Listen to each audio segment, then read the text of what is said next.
quando Jesus disse a ele, não 7, mas 70 vezes 7.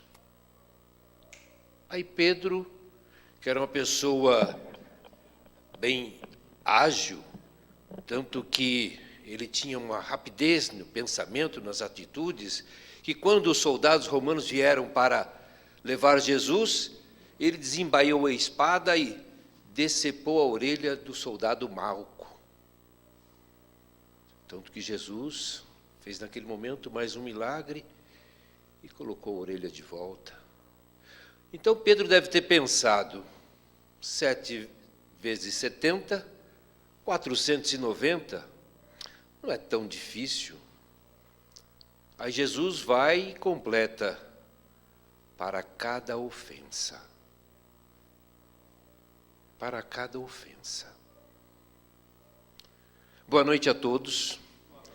Amarás a teu próximo como a ti mesmo. Realmente, hoje nós vamos falar sobre o perdão das ofensas. Perdão das ofensas. O capítulo 10, itens 14 e 15 do Evangelho segundo o Espiritismo, o perdão das ofensas. A palavra perdoar, no dicionário, nós encontramos como absolver, desculpar, livrar alguém de um ato que foi considerado errado. Parece uma coisa tão simples. A pessoa passa, pisa no teu pé e você simplesmente perdoa. Será que é isso mesmo que nós fazemos? Será que é isso mesmo que acontece no nosso dia a dia? Ou será que quando também nós pisamos no pé ou no calo de alguém, nós também somos perdoados como gostaríamos de ser?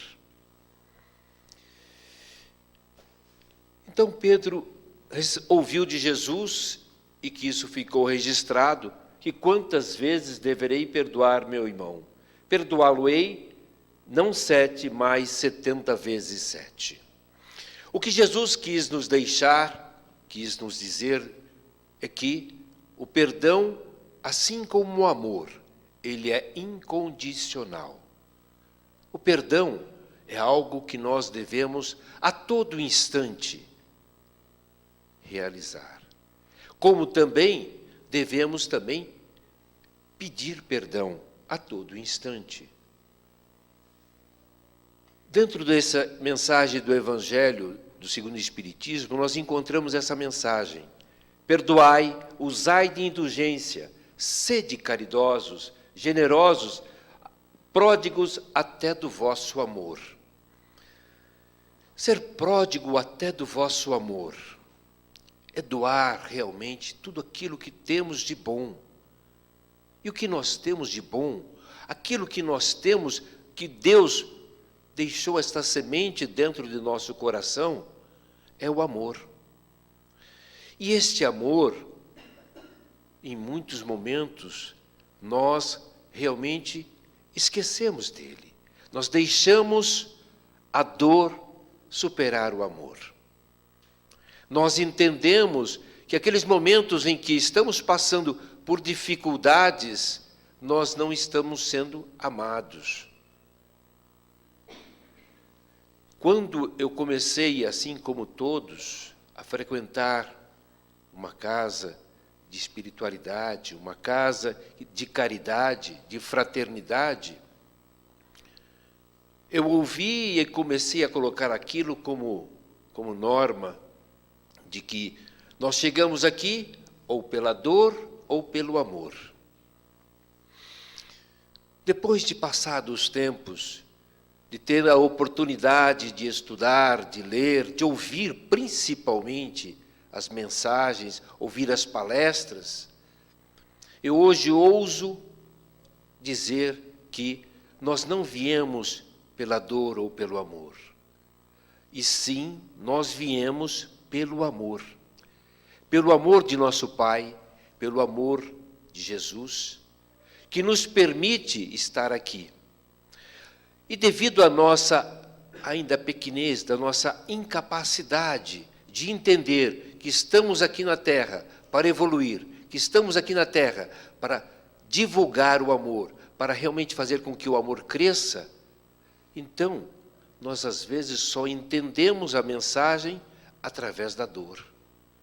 Então, às vezes surge uma determinada dor, algum problema de saúde, algum problema que eu não consigo encontrar alguma solução de imediato. Então, muitas das vezes eu me desespero ou encontro alguém que de uma forma bondosa vem e me diz: poxa, por que você não vai lá no Fraternidade Irmã Maria? Lá você vai tomar um passe, você vai ouvir alguma coisa, você vai receber uma energia, você vai receber uma água fluidificada, isso vai lhe ajudar. E exatamente, se nós estamos abertos, estamos procurando, estamos permitindo que aquela mensagem realmente nos ilumine, nós seguimos. Então nós acreditamos que temos que vir aqui pela dor, mas não foi a dor. Foi o amor do nosso Pai, o amor do nosso Criador que trouxe ou que nos mostrou através de alguma pessoa ou através daquele momento em que sentimos aquela angústia dentro do nosso coração, a vontade de procurar uma ajuda, a vontade de procurar um caminho. Então é através deste amor que nós chegamos. Então, o nosso perdão, ou o perdão que devemos dar àqueles que estão no nosso caminho, e que muitas das vezes estão nos fazendo dando uma oportunidade, criando uma oportunidade para crescermos, através de uma atitude, que muitas das vezes nós consideramos aquela atitude que está nos machucando, é através daquela dor, daquele momento em que recebemos algo que consideramos injusto, é que aprendemos e podemos praticar o perdão. Pois, se aquela pessoa que, entre aspas, naquele momento é nosso inimigo, não surgisse no nosso caminho, talvez nós não exercêssemos este momento do perdão. Mágoa quer dizer, podemos dizer assim, má água, água ruim. Quantas vezes dizemos: estou chateado com você, você não deveria ter feito isso comigo, você me decepcionou. E aí carregamos aquela mágoa durante horas, dias, meses e anos. E alguns carregam através de vidas. Quantos de nossos, ou quantas vezes nós obsediamos alguém através de uma mágoa que adquirimos em outras encarnações e ficamos, aquilo fica dentro de nós. Aquela água ruim fica jorrando, fica vertendo dentro do nosso coração, dentro da nossa mente, gerando aquela mágoa, gerando aquela tristeza. Às vezes nós temos alguns momentos de angústia e a princípio nós nem sabemos o porquê, mas temos aquela dor, aquela angústia dentro do nosso peito. E aí vamos perceber, se tivermos a condição de parar e analisar, vamos encontrar ali alguma mágoa do passado que ainda nós não resolvemos, que ainda nós não conseguimos perdoar. Então, aquela água ruim, ela fica dentro do nosso coração. A água é um bem da vida, mas se ela fica parada, se ela fica ali, colocada num canto sem luz, sem movimento, ela vai ficando podre, ela vai ficando fétida. É isso que a mágoa, que a dor, que aquele ódio vai gerando dentro de nós. Nós vemos frequentemente, no noticiário, conflitos entre povos, conflitos entre pessoas por causa da religião. Com certeza, existe muito mais mágoa do que vontade de evoluir, do que vontade de crescer, do que vontade de vivenciar ou de desfrutar daquele espaço pelo qual ele está lutando. É a mágoa de algo que não foi resolvido, que não foi diluído, que não se transformou. Como disse nosso irmão Marcos, a nossa transformação, a todo instante, só depende de nós. Nós muitas das vezes esperamos do nosso Pai, do nosso Mestre, que nos mostre o caminho, que nos traga uma luz, que nos oriente. Mas se nós não nos transformarmos, se nós não usarmos outros olhos para enxergarmos a mensagem que Ele está nos trazendo, nós não conseguiremos vê-la. Continuaremos com aquela mágoa, com aquela dor, com aquela água fétida dentro dos nossos corações. Por que temos tanta dificuldade em perdoar? A resposta é muito simples. Porque somos seres imperfeitos. É muito fácil acusar o outro. Ou então, quando nós estamos numa discussão, um aponta para um, outro aponta outro, nós só apontamos os defeitos. Pois, se eu começo a apontar o defeito do outro, eu penso que eu estou incumprindo o meu. E aí eu não permito que aquele meu defeito venha à tona. Então, eu fico apontando, e o outro aponta o meu. E eu não tenho a coragem e a capacidade para parar e analisar e ver o que é que a vida está querendo me mostrar naquele momento. O que aquela mensagem, o que aquela ação, o que aquela atitude está querendo me trazer. Mas não, eu fico na minha posição, eu me mantenho no meu ponto de vista e continuo acusando. E esquecendo que eu sou um ser imperfeito e o meu irmão também. Então é fácil eu exigir que ele me respeite, que ele me escute, mas eu esqueço de perceber e de dizer, de também ouvi-lo e sentir. Muitas das vezes a gente ouve, né?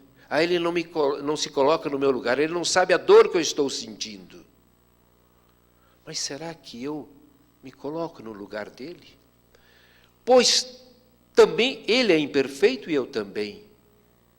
Então, enquanto eu não quebrar esse elo, não quebrar exatamente esse ciclo de que eu só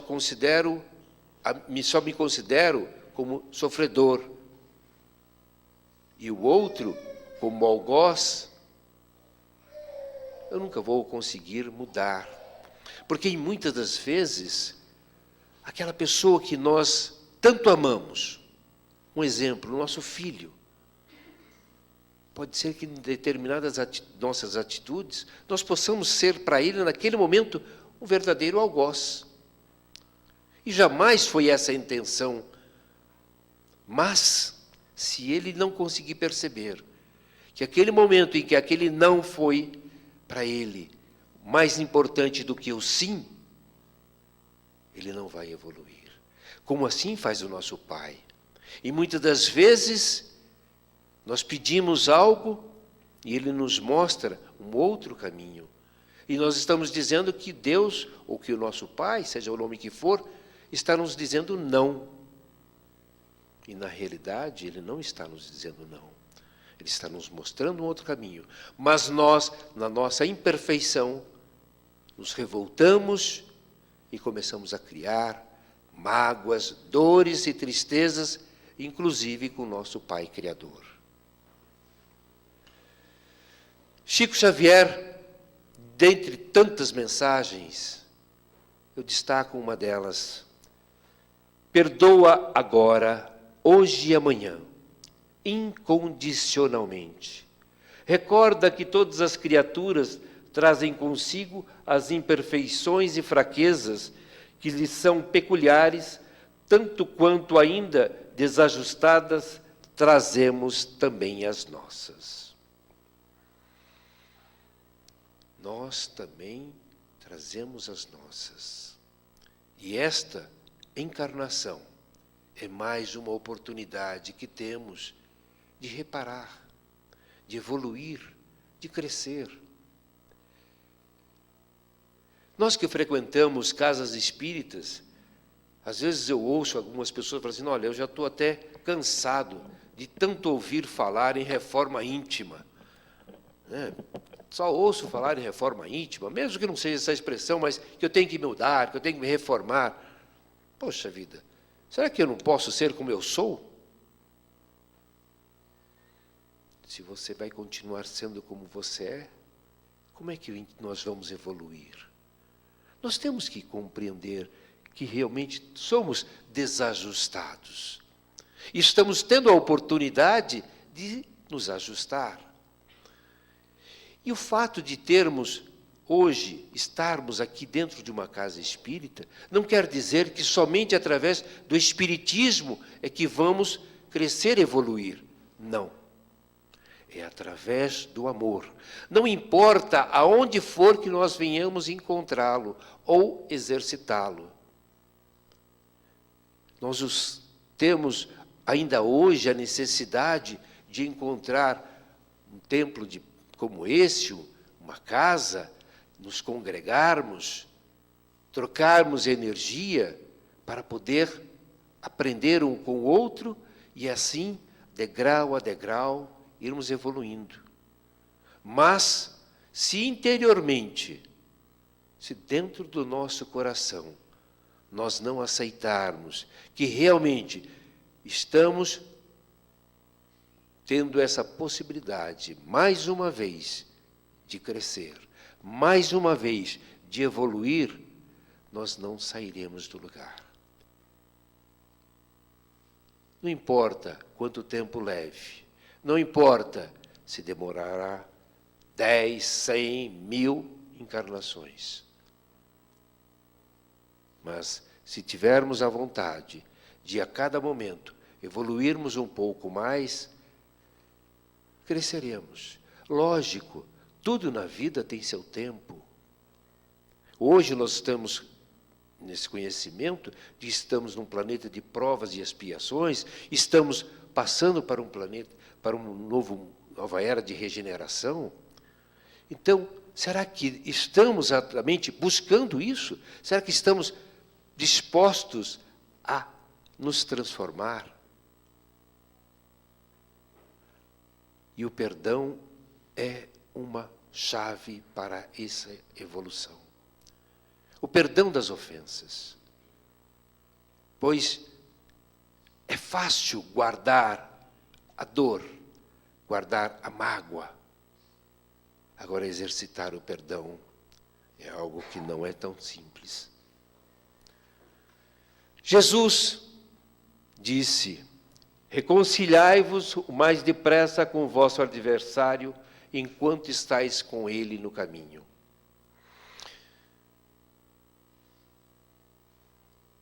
Que adianta eu vir até aqui, estar conversando com vocês, estar falando da mensagem do Cristo, e ter saído da minha casa sem me reconciliar com a minha esposa, sem me reconciliar com a minha filha.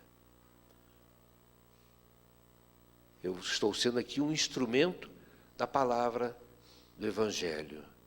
Mas eu tenho que estar, no mínimo, ouvindo aquilo que estou dizendo.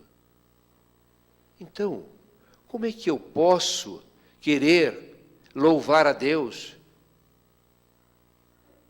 Ter exatamente quando Jesus disse isso, para que eu me reconciliasse com o meu adversário, e eu falar, peraí, eu até posso perdoar, mas me reconciliar com ele, aí é um problema dele, não é meu. É fácil. Eu achar que somente o outro é que pode mudar, eu não.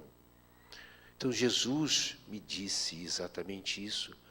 Reconcilia-te com mais depressa com o vosso adversário. Por quê? Porque eu não sei o segundo que vai vir agora. Pode ser que o meu desencarne aconteça daqui 2 segundos. E tudo aquilo que eu deixei para trás, eu vou carregar, e não sei se vou ter rapidamente ou brevemente uma nova oportunidade de reencontrar as pessoas para poder me reconciliar. Vou um dia me reconciliar. Mas se eu posso fazer isso hoje, por que eu tenho que deixar para amanhã? Por causa do meu orgulho? Porque não foi ele que veio até a mim? Ah, mas eu que tenho que ir até ele? Poxa vida, foi ele que pisou no meu pé. Foi ele que me machucou. Quando nós temos a atitude, assim como Jesus teve, de Pai, perdoai-os, porque eles não sabem o que fazem. Nós, mesmo que tendo sido a pessoa que foi ofendida, estaremos evoluindo. Agora eu só fico esperando que ele venha me pedir perdão, sendo que ele é que me ofendeu. É que eu disse, quem sabe, eu digo não sou eu que estou dizendo isso, a gente lê nos evangelhos, nos livros, aquela pessoa que está vindo me ferir, ele está sendo não o meu algoz, mas sim o meu anjo de guarda, para me ajudar a evoluir. Eu não sei se já contei aqui, mas eu vou contar um assunto bem pessoal. Eu vivi uma situação há muitos anos atrás, com uma pessoa que, numa assembleia com mais de 50 pessoas, chegou, apontou o dedo para mim. Se eu pudesse, eu te matava agora aqui. Eu havia cometido uma falha. E ele fez aquilo, falou aquilo. Óbvio, eu fiquei extremamente chateado, magoado com tudo aquilo. Mas foi exatamente a fala dele, aquela atitude dele, que fez com que eu mudasse o meu caminho na vida. Pois eu compreendi que ali eu tinha que mudar o meu modo de ser. Pois não adiantava nada eu querer ser bonzinho, querer ser amigo, querer estar ao lado das pessoas, mas não reconhecer que eu havia falhado. E talvez se ele não tivesse sido tão violento, tão drástico como ele foi, eu não teria mudado. Tanto que eu digo para vocês, do fundo do coração, é uma pessoa que eu mais agradeço de ter encontrado na vida. Tanto que um dia eu disse ao irmão dele, que eu gostaria de reencontrá-lo para agradecer. O irmão dele não entendeu na hora, não entendeu. Disse, jamais, não encontre ele, jamais procure ele, que ele não quer te ver. Eu falei, ele não quer me ver. Eu sei, mas eu todo dia agradeço a ele. Pois, se eu não tivesse mudado, tenham certeza, eu não estaria aqui agora conversando. Não estaria aqui agora ouvindo as palavras que eu estou ouvindo para poder transmitir a todos. Então, a mudança, ela cabe a cada um. Então, nós precisamos, assim que tivermos a oportunidade de nos reconciliarmos com o nosso adversário.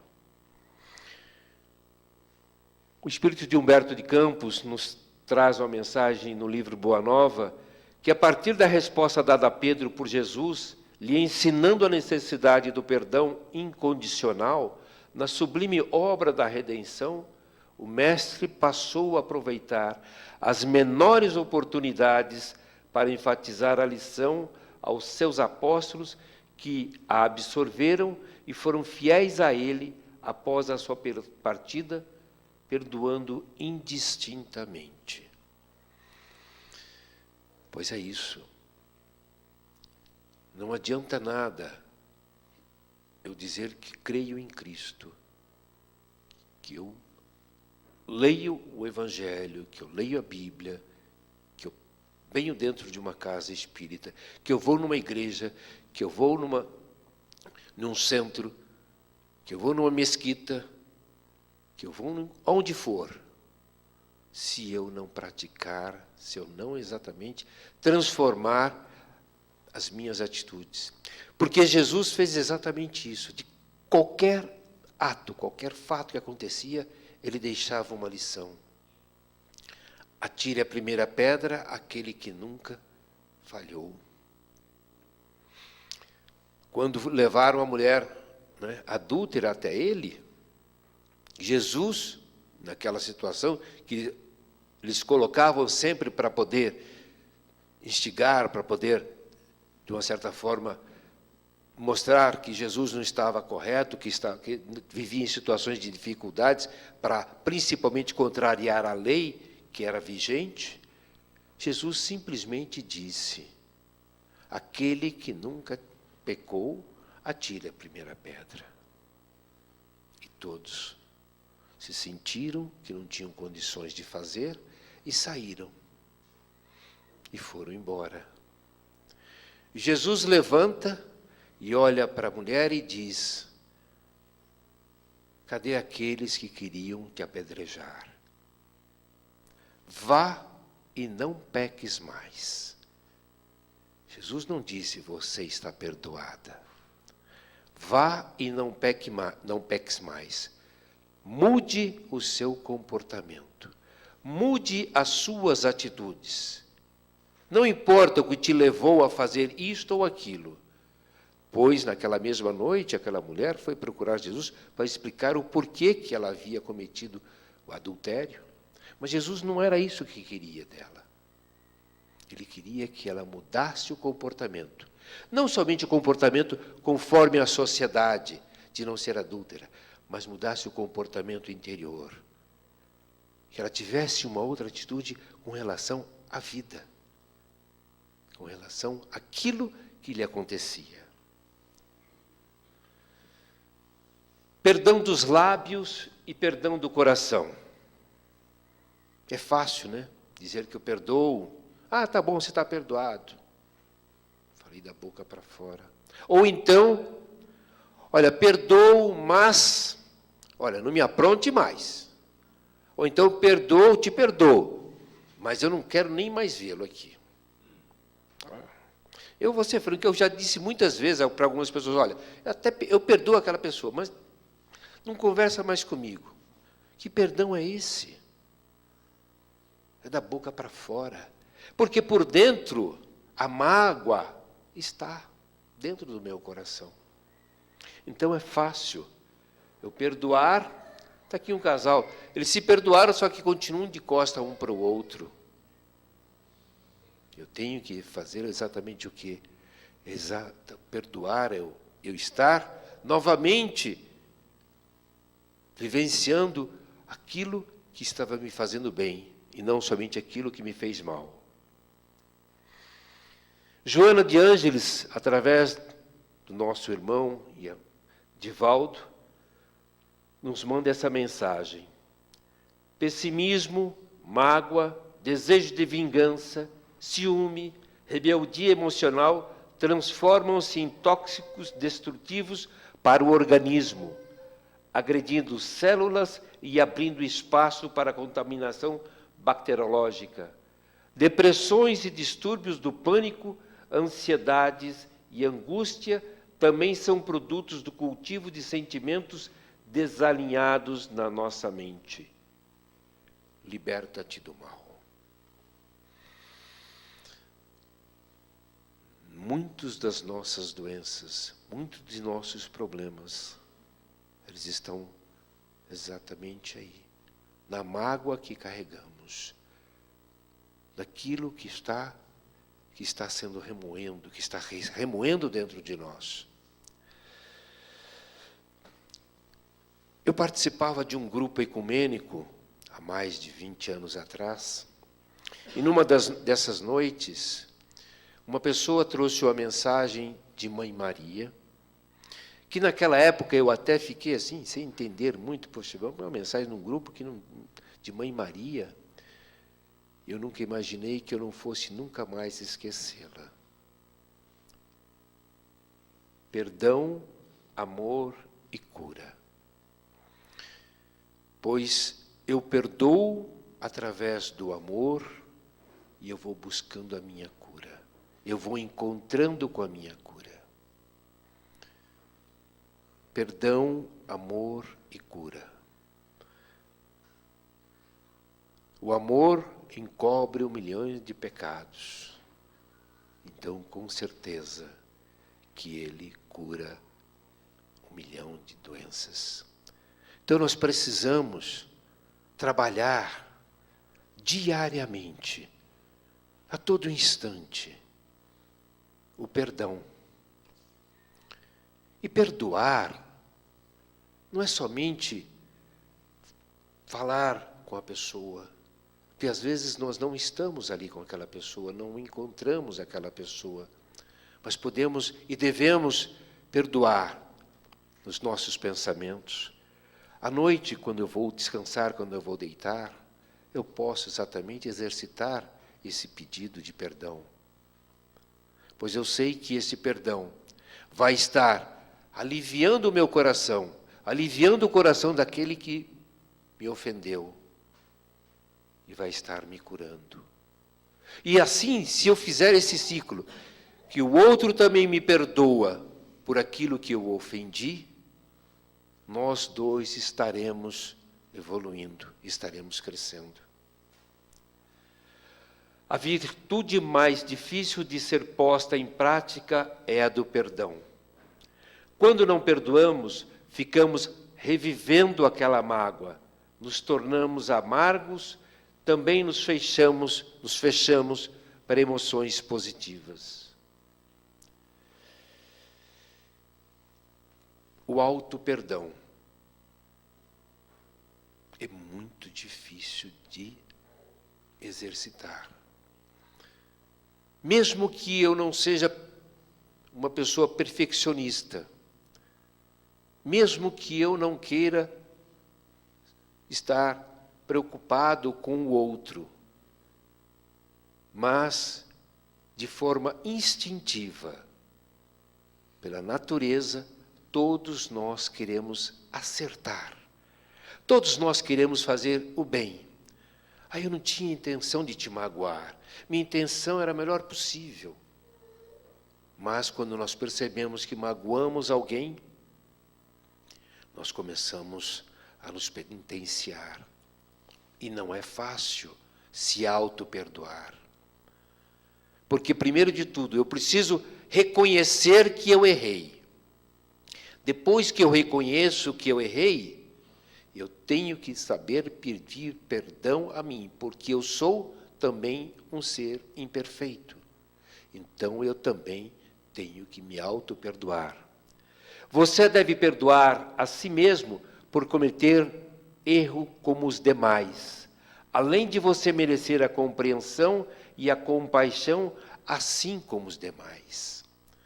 Pois é uma coisa que, se eu não me perdoo, como é que eu vou também querer que o outro possa me perdoar? Ou querer perdoar o outro? Porque eu acho, isso aí acaba sendo orgulho. Não, eu não errei. Então, por que eu vou ter que pedir perdão? Ou então, não, poxa vida, eu não mereço perdão. Eu já cometi, eu que sou culpado pelos meus erros. De novo, vou falar uma coisa pessoal. Minha esposa me cobrava muito isso.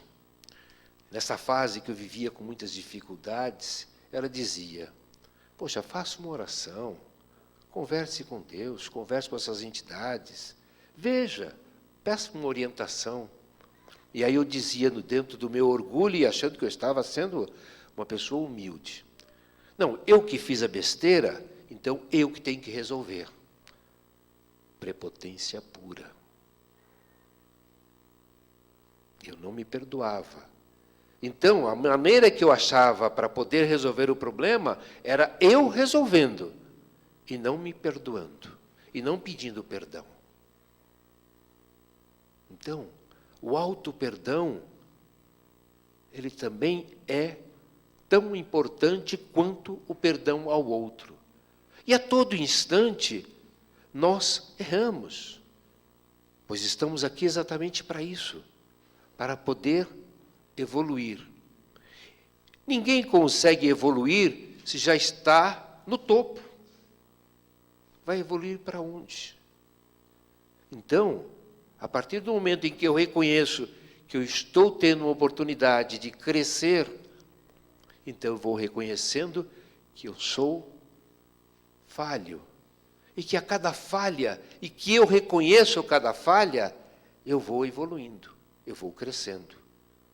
Quando eu não reconheço, eu erro novamente.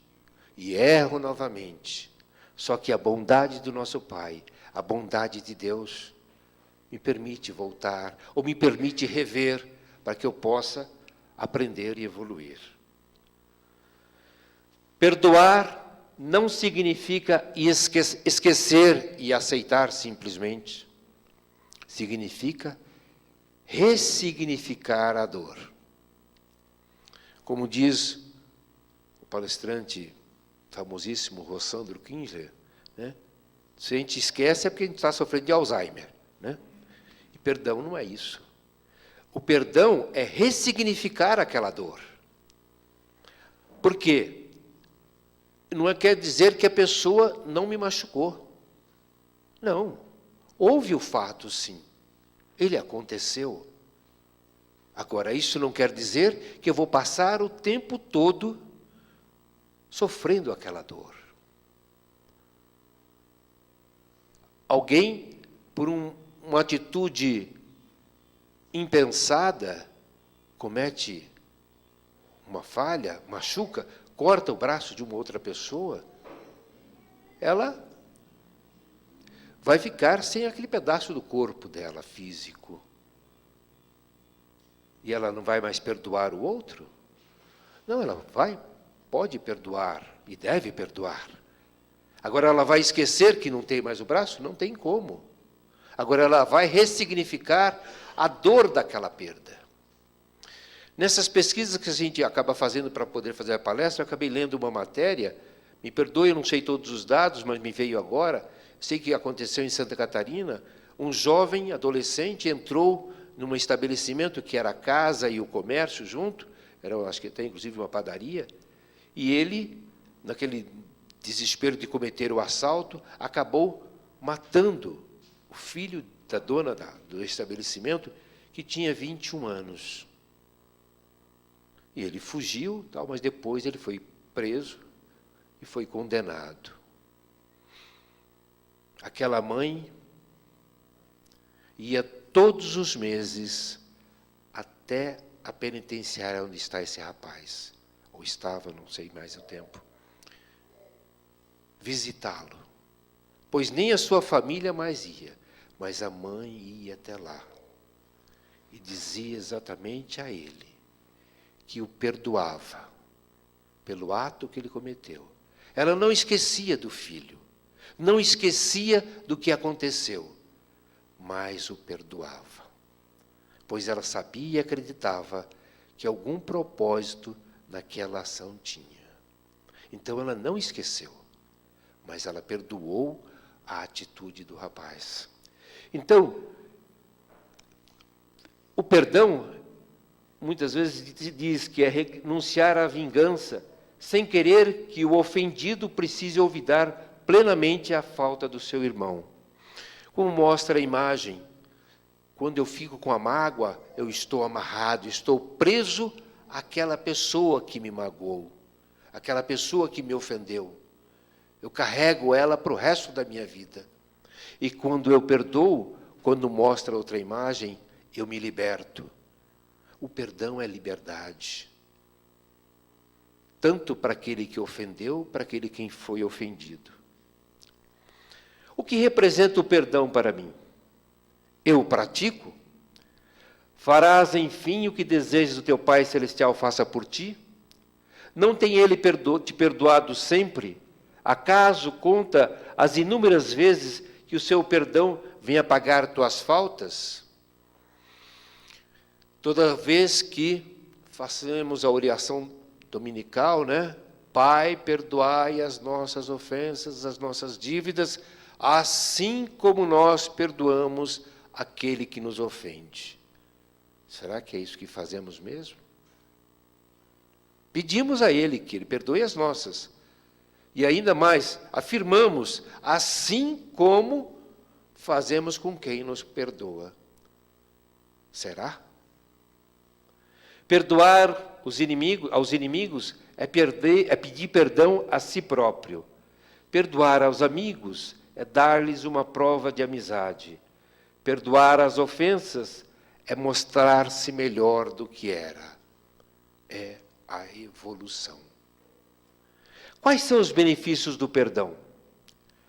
O perdão sincero gera uma paz de espírito, ou seja, garante uma consciência tranquila. Como diz essa mensagem de Simeão em Bordeaux, em 1862, feliz, pois, daquele que pode todas as noites adormecer, dizendo, nada tenho contra meu próximo. Será que todas as noites nós podemos realmente deitar a nossa cabeça no travesseiro e dizer isso? Ou então, estamos buscando isso, pedindo perdão e perdoando aquele que nos ofende. A Jesus foi mais fácil perdoar os ultrajes de sua paixão do que o último de vós perdoar uma leve zombaria. Essa é a mensagem que está na Revista Espírito de fevereiro de 1862, Esquecimento das Injúrias, de Allan Kardec. Não ouvideis que o verdadeiro perdão se reconhece muito mais pelos atos do que pelas palavras. Que é a mensagem também que finaliza do item 15 de Paulo, apóstolo, em Leão, 1861. Que os nossos atos são muito mais marcantes e muito mais fortes do que as nossas palavras. Eu gostaria de ler a vocês um texto que eu encontrei de Bezerra de Menezes. Não, na realidade, Bezerra de Menezes é um dos personagens. O texto, na realidade, é de Chico Xavier e Valdo Vieira. Bezerra de Menezes, já devotado à doutrina espírita, almoçava certa feita em casa de Quintino Bocaiúva, jornalista, político, chegando a ser governador do Rio de Janeiro e grande republicano, e o assunto era o espiritismo, pelo qual o distinto jornalista passara a interessar-se. Em meio à conversa, aproxima-se um serviçal e comunica ao dono da casa: doutor, o rapaz do acidente está aí com um policial. Quintino, que fora surpreendido no gabinete de trabalho com um tiro de raspão que por pouco não lhe atingiu a cabeça, estava indignado com o servidor que inadvertidamente fizera o disparo. Manda-o entrar, ordenou o político. Doutor, roga ao moço, em lágrimas, perdoe o meu erro, sou pai de 2 filhos. Compadeça, não tinha qualquer má intenção. Se o senhor me processar, que será de mim? Sua desculpa me livrará. Prometo não mais brincar com arma de fogos. Mudarei de bairro, não me incomodarei o senhor. O notável político, cioso da própria tranquilidade, respondeu: de modo algum. Mesmo que o seu ato tenha sido de mera imprudência, não ficará sem punição. Percebendo que Bezerra se sentia mal, vendo-o assim colerizado, considerou a guisa de resposta indireta. Bezerra, eu não o perdoo, definitivamente não o perdoo. Chamado nominalmente à questão, o amigo exclamou desapontado: Ah, você não perdoa? Sentindo-se intimamente desaprovado, Quintino falou irritado. Não perdoo o erro. E você acha que eu estou fora do meu direito? O doutor Bezerra cruzou os braços com humildade e respondeu: meu amigo, você tem plenamente o direito de não perdoar, contanto que você não erre. A observação penetrou Quintino como um raio. O grande político tomou um lenço, enxugou o suor que lhe caía em bagas, tornou a cor natural e, após refletir alguns momentos, disse ao policial: solte o homem, o caso está liquidado. E para o moço, que mostrava profundo agradecimento, disse: volte ao serviço hoje mesmo e ajude na copa. E em seguida lançou inteligente um olhar para Bezerra e continuou a conversação em que haviam ficado. O que Bezerra quis mostrar a Quintino Bocaiúva é exatamente aquilo que Jesus nos disse: quem não tem nenhuma falha, que atire a primeira pedra. E antes de realmente encerrar, eu gostaria de ler uma outra mensagem que esta semana recebi, que também é de um médium, José Carlos de Luca, de Bezerra de Menezes, falando sobre a atual situação que nós estamos vivendo no país, sobre a crise. A mensagem é essa: a palavra crise vem sendo pronunciada constantemente por meus irmãos na terra. De fato, o momento é de crise inegável nos mais variados campos da atividade humana. Mas nada encontra fora do controle do Pai que nos ama. E se Ele permite a existência de turbulências, é para que possamos extrair as lições para o nosso amadurecimento. Na crise econômica, aprendamos a viver com mais simplicidade. Na crise de solidão, aprendamos a ser mais solidários. Na crise ética, tenhamos posturas mais justas. Na crise do preconceito, aprendamos a respeitar mais os irmãos que pensam diferente de nós. Na crise espiritual, fiquemos mais perto de Deus pela fé e pela oração. Na crise do ressentimento, perdoemos um pouco mais. Na crise da saúde, guardemos mais equilíbrio em nossas atitudes. Na crise do amor, deixemos o nosso coração falar mais alto que o egoísmo. Momento de crise é momento de um passo adiante. Retroceder, rebelar ou estacionar, nunca. A crise pede avanço. E se a crise chegou para cada um de nós, é hora de levantar, mudar e seguir em frente na construção de um novo tempo de amor e paz. Amarás a teu próximo como a ti mesmo. Boa noite e muito obrigado.